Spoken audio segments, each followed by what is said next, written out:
back to my YouTube channel. My name is Claudia and I make self-development content video because I saw that you guys kind of liked the previous one. I know that back to school season has already started.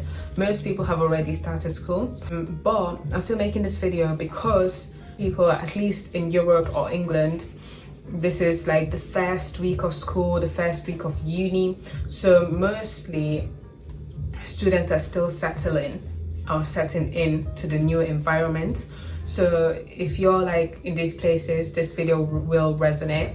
And if you are not, just save the video and watch it maybe next year. It will still resonate. It's a separate time. So that's really it. Like, once more, as usual, don't hesitate to subscribe, don't hesitate to like.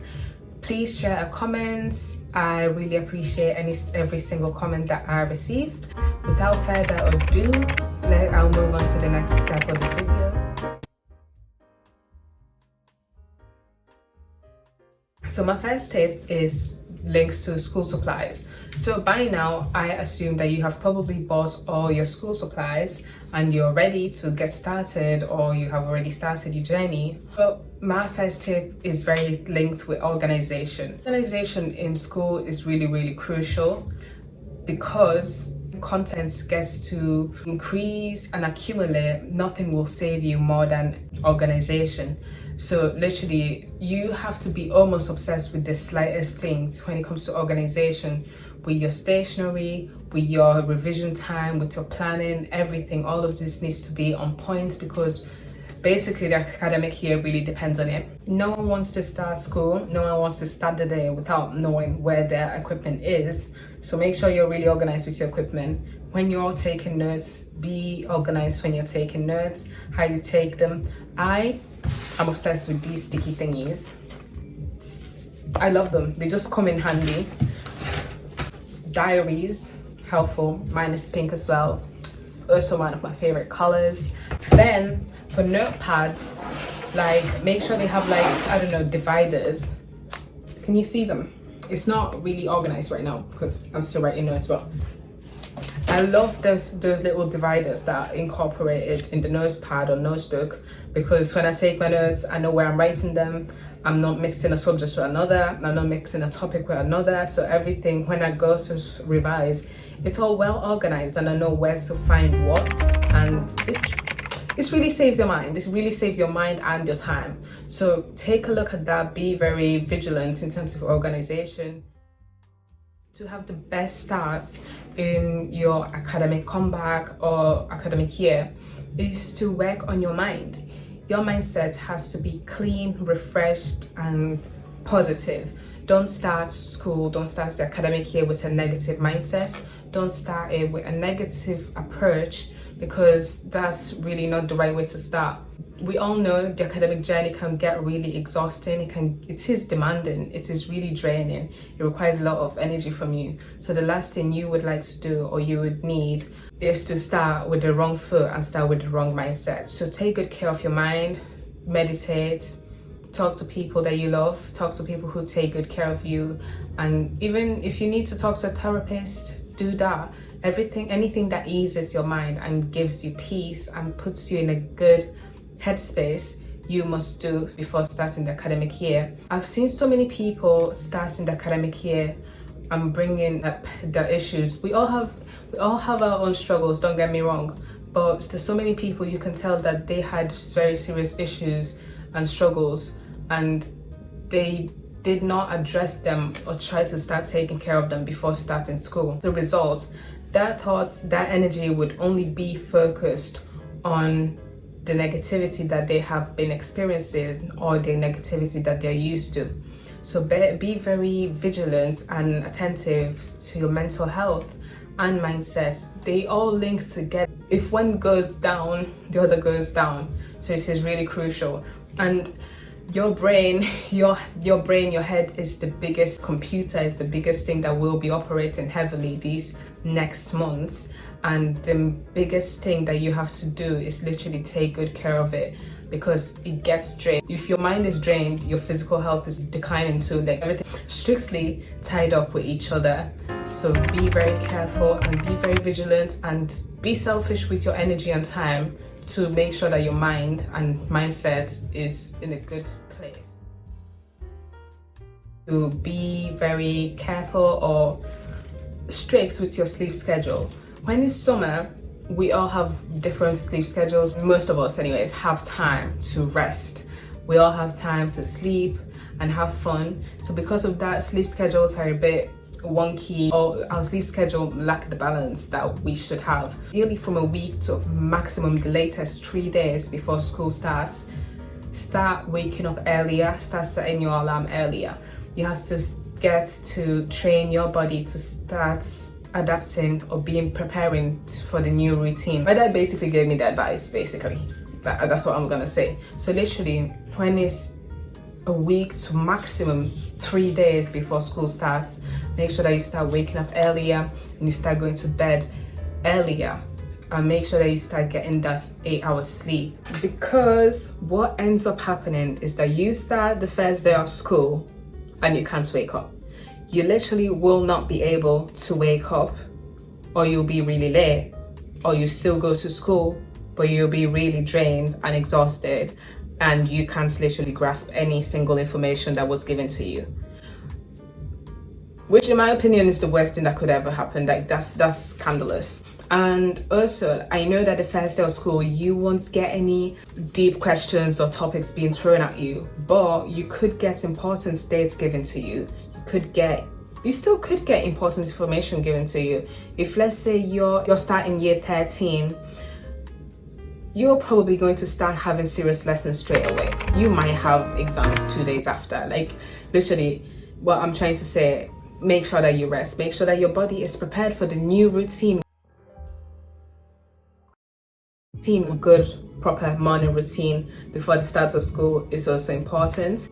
Morning routines are really crucial every single day. Most people, the most successful people that I know, or the most successful people in the world actually, they all have a morning routine. They all are strict to the morning routine. Everything else could be wonky around the day, but the morning routine is very set there, very solid. This is because most people have the highest productivity levels in the morning, and they can achieve greater amount of things in the morning compared to the evening. For me, it makes sense because I am a morning person.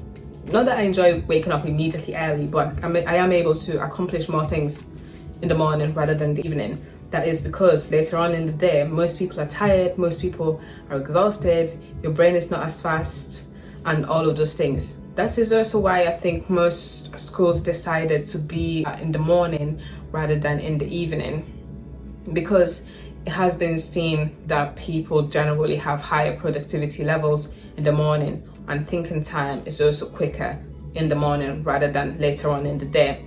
So that is why I really suggest that you have a solid morning routine, and if you don't have one, start building one. Or if you have certain things that you are passionate about, or things that spark your interest,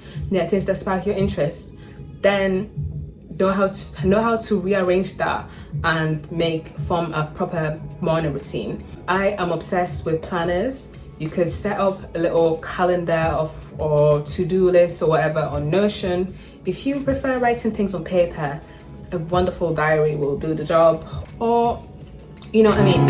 As long as you do something to keep your time in the morning organized, that is a good start to increase your productivity levels and also refresh your mind.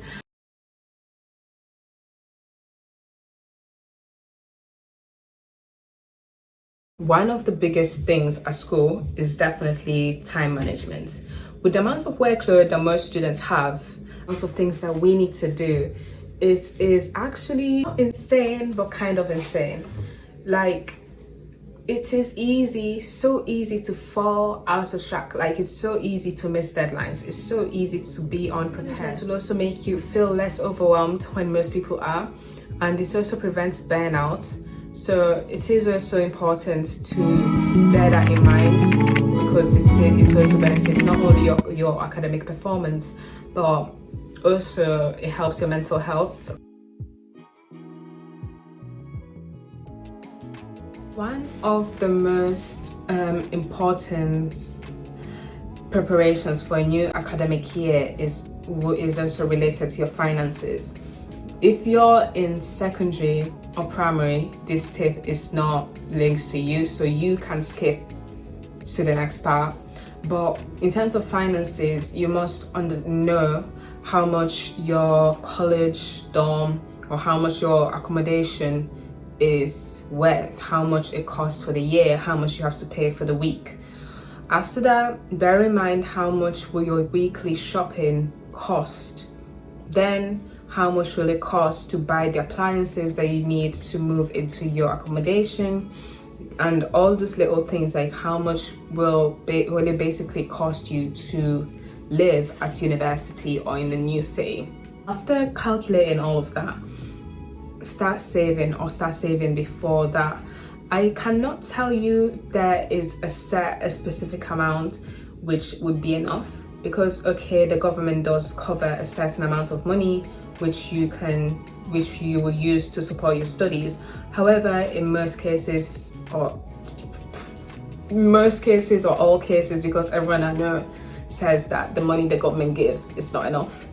In most cases, most students save a certain amount of money before uni starts. This is because the first payments comes in quite a bit later.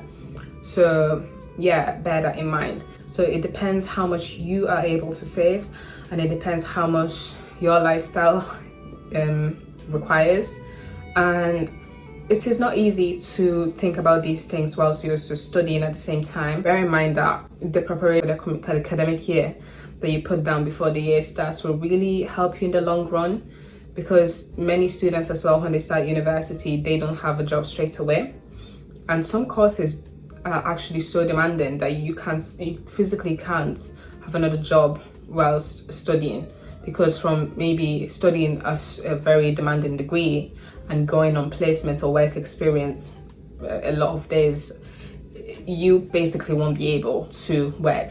And there was one of open days that I went for university, and the lecturer said that she highly does not advise the students to get a job while studying the degree that I'm currently studying right now. And that is because after studying the degree, while studying the degree, which is obviously really demanding, going on placements, you are required to be in a right headspace and in right physical health. If you're working while studying the degree, you don't have enough rest, and your health is actually in decline. So if your health is in decline and your mental health is in decline, as a result, taking care of other people is not really going to work, and it becomes a case in which the people you're taking care of are now actually exposed to harm in your presence rather than being taken care of. So this is why I'm very vocal about being very vigilant about your finances and preparing well financially before starting uni. So this tip mainly links to students who are starting university or going back to university and all that stuff. A thing that I noticed that many students actually fall into a silly trap when starting school is actually back to school shopping. When school starts, I think many people indulge in the process of buying new school appliances, new school equipment. It does not make sense. Like, that's when I see the biggest excuse for overconsumption. And don't get me wrong, like, buying new things definitely make you feel better, and it kind of motivates you to study well, like it gets you excited for the whole process. However, the type of things that people spend money on is actually ridiculous. I'm guilty. That's why I'm saying I'm guilty. Like, I still have boxes of equipment that I've never actually used, and I was convinced that I was going to use it. And maybe I also bought it because I probably bought it because I was excited, and all of that was not necessary. I later on matured and came to the realization that not many things are needed. For example, if you're studying, if you're like a college or uni, a laptop is your best friend. I don't go for MacBooks because there's so many softwares that are required in most courses that MacBooks don't actually have, or is really tacky, or not tacky, but it gets really hard to access certain softwares that most students need on a MacBook. But if you have a MacBook and it works perfectly well for you, that's fine. But I find laptops in general, especially HP, is very easy to use. Not that I'm being sponsored or anything, but yeah. Then another thing aside for laptop, I see many people buying iPads. I understand, and I might get one eventually, but yeah, I think laptop is the main essential. Alongside with that, a notepad like this one I just showed you, that it has these inbuilt dividers, a calculator, whatever your course needs, but literally a notepad and pens, colored pens, highlighter, and a plain pen. That should be it, really. Then later on, when you're continuing to study, there will be more things that you need, like, I don't know, a folder with wallets and a bigger folder to organize all your bigger notes, or a day folder. But more than that, you're actually wasting your money. So don't indulge too much on spending money before starting the academic year on school equipment.